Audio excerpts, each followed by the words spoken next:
Mintha ma kissé hűvösebb lenne Alexander Alexandrovics Panangin. Igaz, Ványatovics Vinya. Mintha csak magam mondtam volna. Az én galambocskám, Galuska Galagonya, ezt megélhette volna. Mit, Daduska?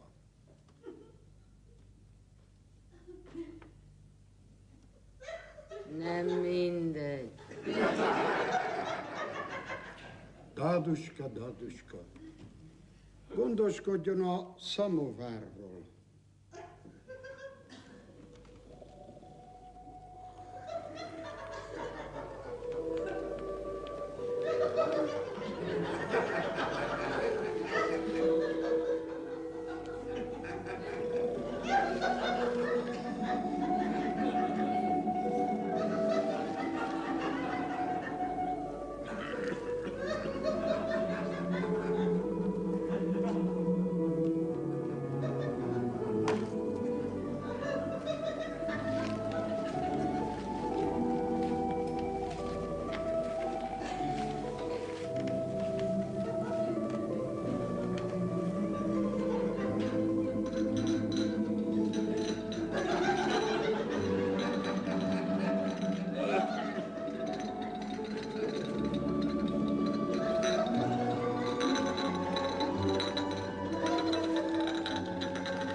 Minek ez a rohanás?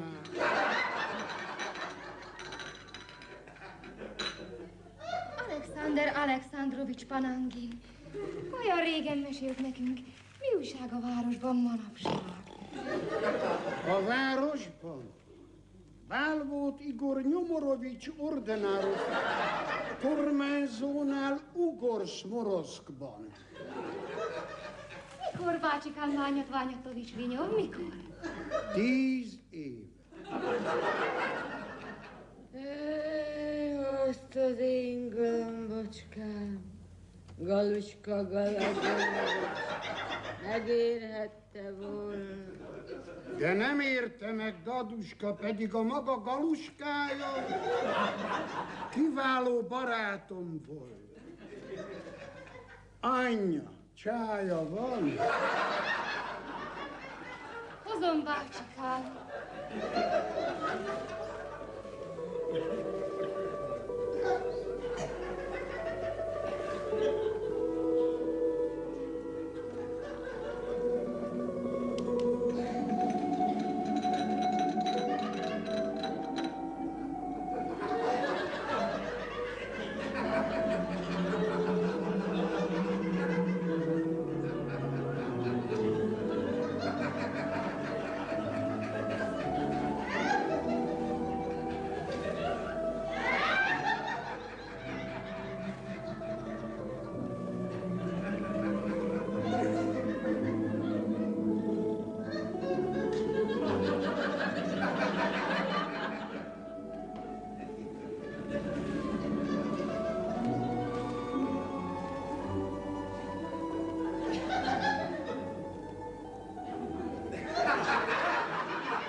Ez jól esett, Ányicska. Igaz, Ványatovics Vinya. Akár csak magam mondtam volna.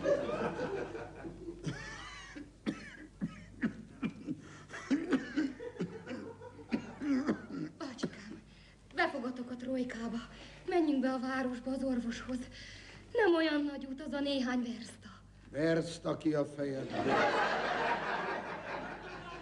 Aztán minek az orvos, Ányicska, mind felcsel. Nem ért semmihez. Meg már jobban is érzem magam. Az idén hosszú, szép őszünk lesz. Alacsonyan szállnak a narodnyikok. Már ősz lenne, hogy múlik az idő. Nem úgy, mint régen.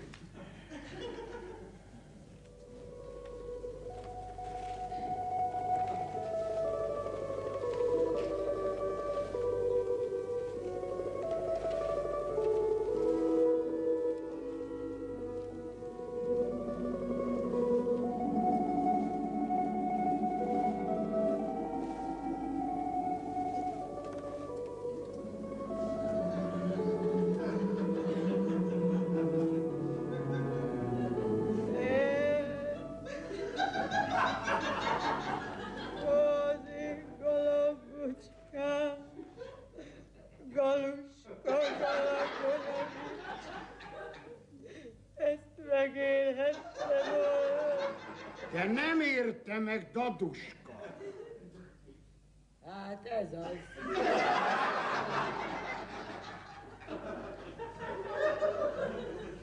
Lehangol ez a csend. Figyelj, Ányecska, már a csend se a régi. A csend.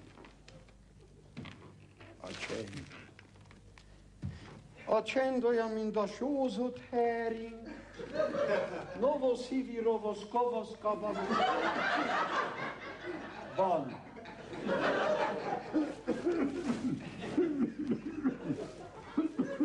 Bácsikám, Ványat Ványatovics vinyol.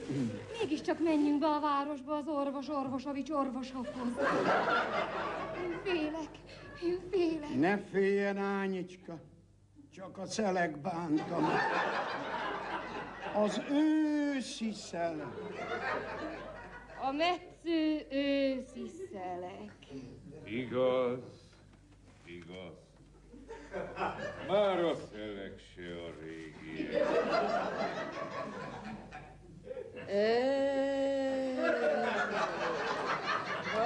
Az én galambocskám. Tudom, nem értem el. Áduska. Áduska.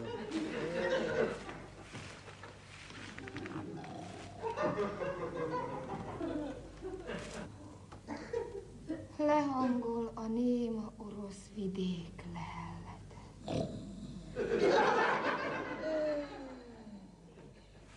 Nem megyek a városba. Akkor hozzon 2 put túrót, ha visszajön. De nem jövök vissza. Nem jön vissza.